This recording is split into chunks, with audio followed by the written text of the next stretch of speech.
ग्वालियर चंबल संभाग में विजयपुर विधानसभा सीट पर चुनावी घमासान मच चुका है। बीजेपी कांग्रेस दोनों ही पार्टियों के प्रत्याशियों ने अपना नामांकन भर दिया है। खास बात यह है कि मध्य प्रदेश में ये विधानसभा और लोकसभा चुनाव में अपना परचम लहराने वाली बीजेपी के लिए विजयपुर विधानसभा नाक का सवाल बन चुकी है, क्योंकि कांग्रेस से 6 बार विधायक रहे रामनिवास रावत को बागी बनाकर बीजेपी ने अपना प्रत्याशी बना लिया है। ऐसे में बीजेपी विजयपुर सीट पर हो रहे उपचुनाव में जीत का झंडा फहराना चाहती है, तो यही कारण है कि विजयपुर सीट पर लगातार मुख्यमंत्री डॉक्टर मोहन यादव नजर बनाए हुए हैं। ऐसे में सीएम की सक्रियता को लेकर कांग्रेस भी तंज कस रही है और बीजेपी को डरा हुआ बता रही है। श्योपुर जिले के विजयपुर सीट पर चुनावी शंखनाद के बाद चुनावी मैदान में बीजेपी और कांग्रेस के प्रत्याशियों के बीच घमासान मचा हुआ है।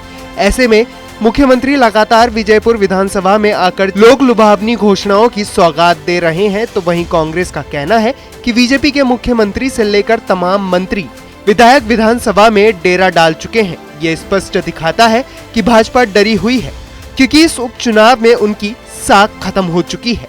देखिए, भारतीय जनता पार्टी जो विजयपुर चुनाव को लेकर बहुत ज्यादा भयभीत है, क्योंकि उन्हें पता है कि जनता के बीच किस प्रकार का आक्रोश है। जनता ने जो भी वहां से प्रतिनिधि दिया, वो प्रतिनिधि ने अपने कहीं ना कहीं सिद्धांतों से समझौता करके भारतीय जनता पार्टी में वो चले गए। तो अब बहुत जनाक्रोश है। यही कारण है कि बार बार एक तो मुख्यमंत्री आ रहे हैं, सौगातों की सीधी सीधी कहीं ना कहीं लुभाने का प्रयास कर रहे हैं जनता को। वहां पे एक कतार से देखिए आप, विधायक, मंत्री, प्रभारी मंत्री सारे। इसका क्या कारण है? इसका स्पष्ट कारण है कि भारतीय जनता पार्टी भयभीत है। साथ ही साथ उन्हें मालूम है कि इस उपचुनाव में जो उनकी साख है वो बिल्कुल स्पष्ट रूप से खत्म हो जाएगी, समाप्त हो जाएगी। विजयपुर उपचुनाव में मुख्यमंत्री और बीजेपी की नाक और साख दांव पर लगने के कांग्रेस के आरोपों पर अब बीजेपी ने पलटवार किया है। बीजेपी ने कहा है कि नाक का सवाल तो कांग्रेस के लिए है, क्योंकि कांग्रेस पिछले 20 सालों से मध्य प्रदेश में और 15 सालों से केंद्र में नहीं जीत पाई है। नाक का सवाल तो कांग्रेस के लिए है। कांग्रेस पिछले 20 सालों से मध्य प्रदेश में जीत नहीं पाई है।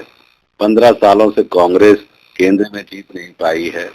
हरियाणा का चुनाव जैसे तैसे हवा बनाई थी, लेकिन वहां भी टाई फिस हो गए। तो नाक का और साख का सवाल तो कांग्रेस के लिए है। हमारे लिए हर चुनाव उतना ही महत्वपूर्ण है जितना कि ये विजयपुर का उपचुनाव है। भारतीय जनता पार्टी का संगठन चुनाव को बहुत ही मजबूती से लड़ता है। मध्य प्रदेश के मुख्यमंत्री डॉक्टर मोहन यादव भारतीय जनता पार्टी के कार्यकर्ता हैं। सीएम होने के साथ साथ उनके पास में कार्यकर्ता के रूप में जो भी संगठन काम देता है वो उन्हें करने पड़ते हैं। इसीलिए वो बार बार जाकर वहां पर संगठनात्मक बैठकें कर रहे हैं, लोगों से मिल रहे हैं, प्रेरणा दे रहे हैं कि क्यों विजयपुर की जनता को रामनिवास जी को चुनना चाहिए, जिससे कि जो विकास की धारा वहां बहने वाली है उसको एक गति मिल सके। रामनिवास जी विजयपुर से बहुत ही पुरानी नेता हैं। उनका अपना एक वोट बैंक है।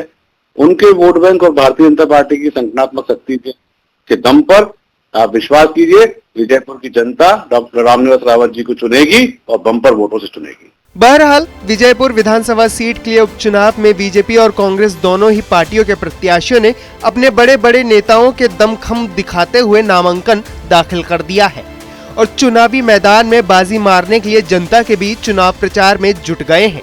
अब 13 नवंबर को होने वाले मतदान में जनता किस प्रत्याशी का साथ देगी, ऐसे में कौन सी राजनीतिक पार्टी जीतती है और किस पार्टी की नाक और साख दांव पर लगती है, ये तो आने वाले चुनावी परिणाम के बाद ही तय हो जाएगा। ग्वालियर से धर्मेंद्र शर्मा की रिपोर्ट।